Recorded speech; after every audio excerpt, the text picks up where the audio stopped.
अगर समझी ना है अच्छा तमसाई क्या थी भाई क्या तमसा भैया सब कुछ इनके दो पहले सुनिए क्या बात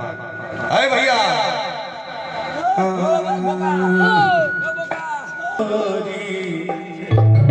लौटे वो कमला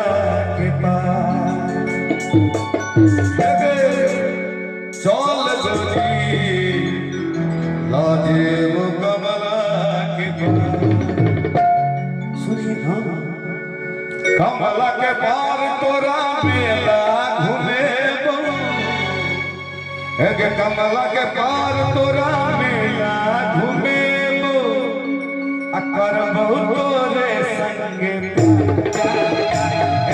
चल गोरी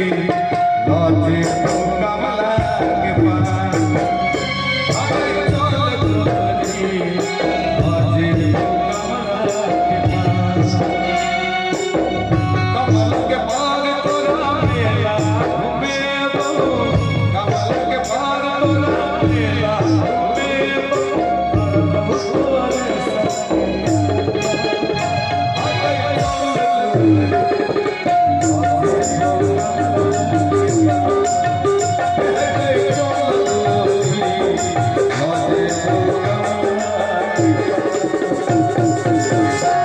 अभी बिहार में